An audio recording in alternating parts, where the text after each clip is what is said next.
নমস্কার বন্ধুরা, দেখুন আমি আজ চলে এসেছি ময়দা নিয়ে। আজ আমি আপনাদেরকে বানিয়ে দেখাবো মিষ্টি গজা। আশা করি আমার রেসিপিটা আপনাদের ভালোই লাগবে। আর ভালো লাগলে একটা লাইক করবেন, প্রচুর করে শেয়ার করে আমাকে সহযোগিতা করতে ভুলবেন না। আর এই মিষ্টি গজা তৈরি করাটা কিন্তু খুবই সহজ। এই গজা তৈরি করার জন্য খুব বেশি উপকরণ লাগে না। তো এখানে আমি নিয়েছি ময়দা, এখানে আমি 300 গ্রাম ময়দা নিয়েছি। এখানে নিয়েছি আমি ঘি, তো এইখানে আমি 2 টেবিল চামচ ঘি নিয়েছি। তো ঘি দিয়ে দিচ্ছি,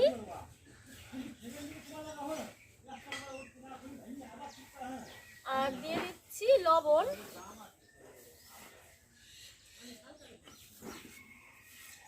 তো এখন আমি খুব ভালো করে ময়াম দিয়ে নেব। এই ঘি, লবণ আর ময়দা আমি খুব ভালো করে মিশিয়ে ময়াম দিয়ে নিচ্ছি।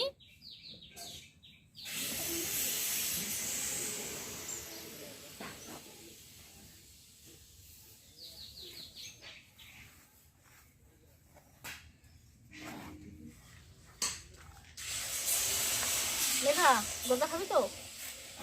হ্যাঁ,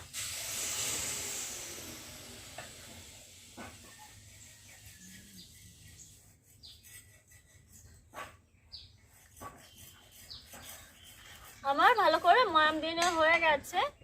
তো আমি এখন জল দিয়ে মেখে নেব।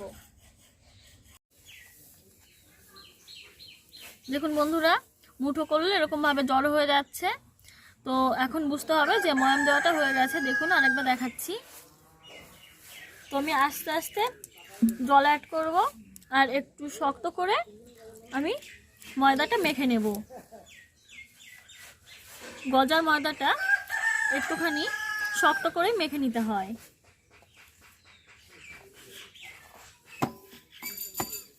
বন্ধুরা দেখুন, এরকম ভাবে আমি রেখে দেব 20 মিনিট মতো। আমি ফিরে আসছি 20 মিনিট পর। এই ময়দাটা মেখে আমি 20 মিনিট মতো রেখে দিয়েছিলাম ঢাকা দিয়ে। তো এখন আমি ময়দাটা বেলে নেব।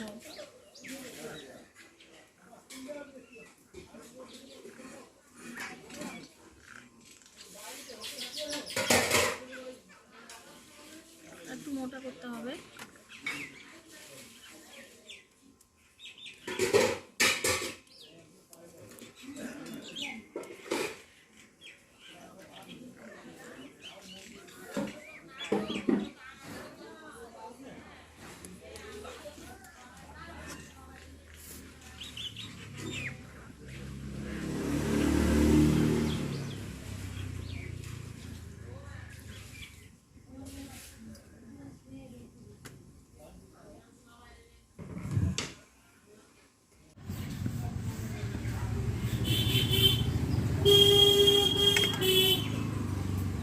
এরকম ভাবে আমি বেলে নিলাম।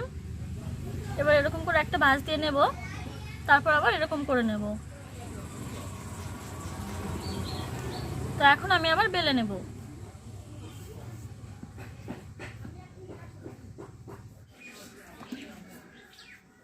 একটু তেল দিয়ে নিলাম, বেলতে অসুবিধা হচ্ছে তা না হলে।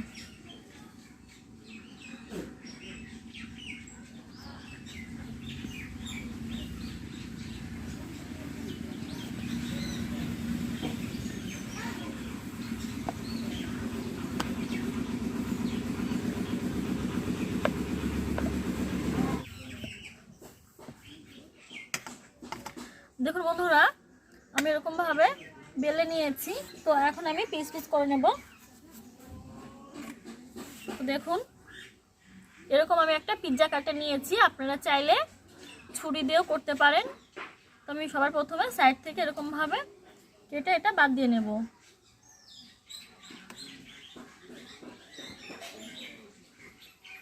এরকম ভাবে কেটে নিচ্ছি।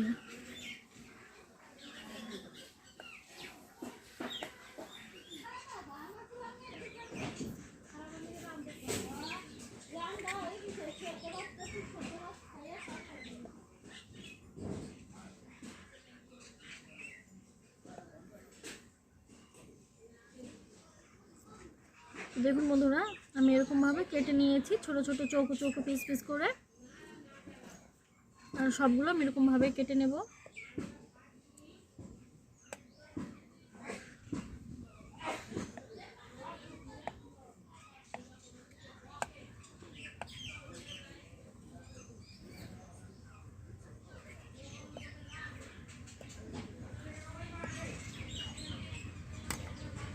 এখন আমি এটার মধ্যে তুলে নিচ্ছি।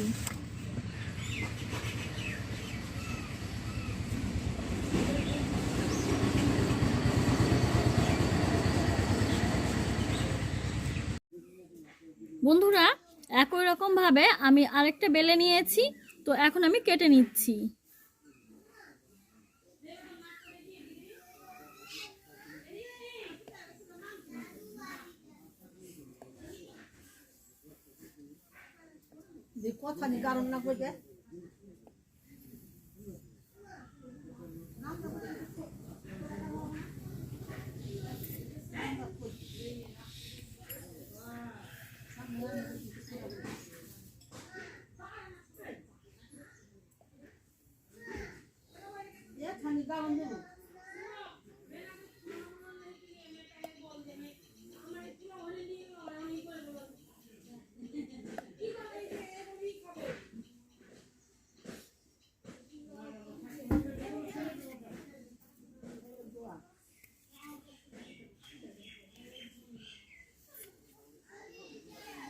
তো দেখুন বন্ধুরা, এগুলো আমি কতটা সুন্দর করে কেটে নিয়েছি। তো আমি এখন আলাদা আলাদা করে কাটছি না কেন, এটা এখান থেকে আবার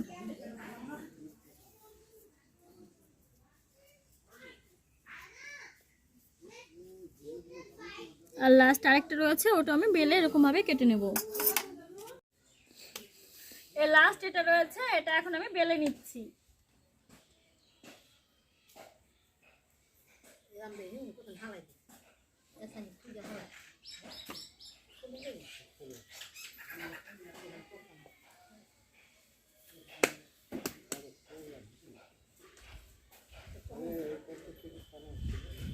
সঙ্গে উঠে চলে আসছে।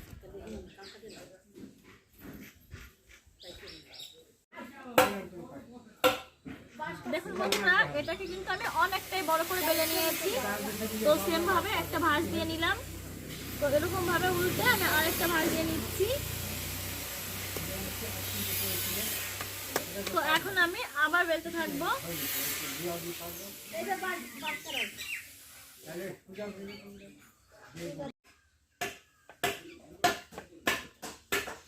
বন্ধুরা, আরো একবার আমি বেলে নিয়েছি, দেখুন। এখন আমি আবারও কেটে নিচ্ছি।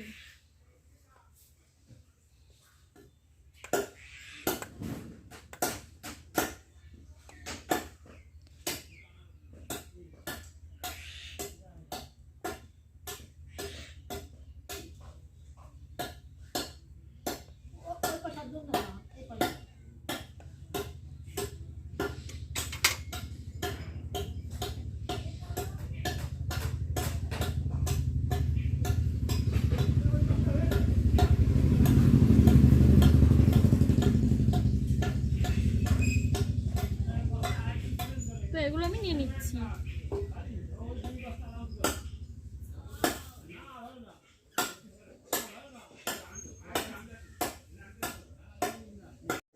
বন্ধুরা দেখুন, সবগুলো গজা আমি তৈরি করে নিয়েছি। তো এখন আমি ভেজে নিচ্ছি। তো চলে যাচ্ছি উনুন পাড়ে, আমি এখন উনুনটা ধরিয়ে নেব। উনুনটা ধরিয়ে নিলাম।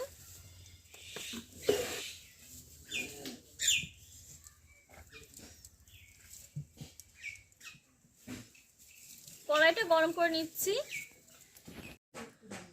কড়াই গরম হয়ে গেছে। তো এখন আমি দিয়ে দিচ্ছি সাদা তেল।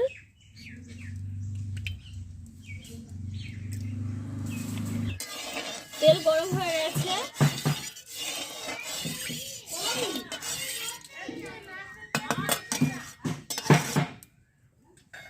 তো আমি এখন এই গজাগুলো ভেজে নিচ্ছি।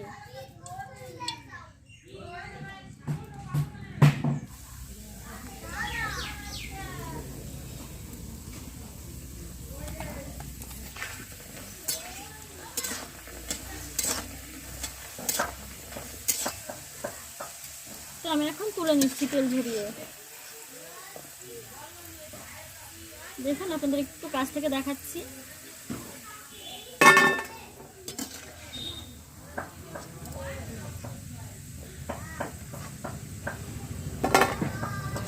তো আমি একই রকম ভাবে ভেজে নিচ্ছি।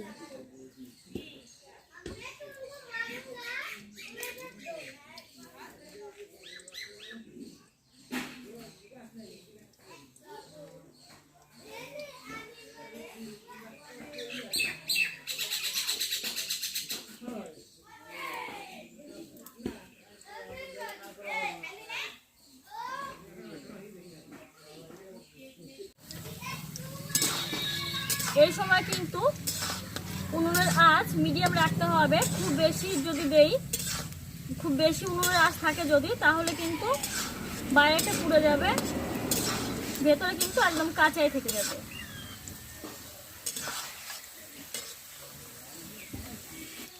এগুলো আমার ভেজানো হয়ে গেছে, তো আমি তুলে নিচ্ছি।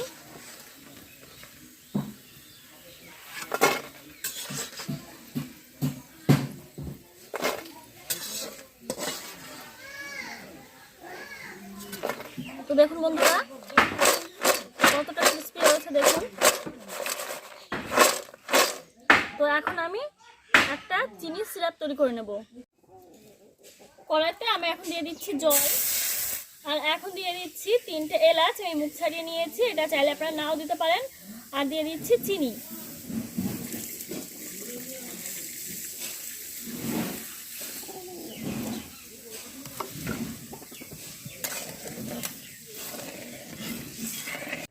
এই চিনি আর জল আমি 5 মিনিট মতো জাল করে নিয়েছি। আর দেখুন এরকম ভাবে উঁচু করলে সুতোর মতো একটা পাতলা আঁশ উড়ে চলে যাচ্ছে। তো একদম পারফেক্ট ভাবে তৈরি হয়ে গেছে চিনির সিরাপটা।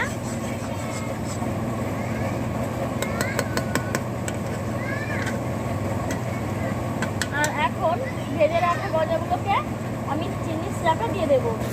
তো এখন এগুলো আমি দিয়ে দিচ্ছি।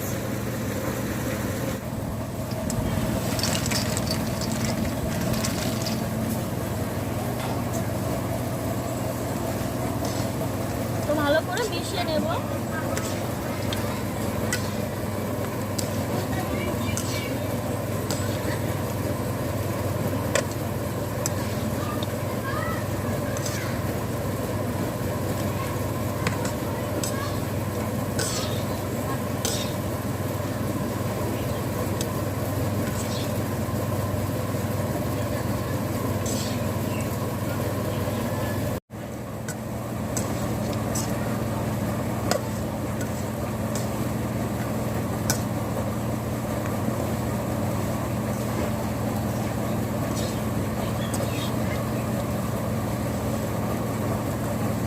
বন্ধুরা এটা হয়ে গেছে। এরকম ভাবে আমি 10 মিনিট রেখে দেব। তো ফিরে আসছি আমি 10 মিনিট পর। তো বন্ধুরা এই ছোট মিষ্টি গজাটা সেট হওয়ার জন্য আমি কিছু সময় রেখে দিয়েছিলাম। তো এখন আমি তুলে নিচ্ছি।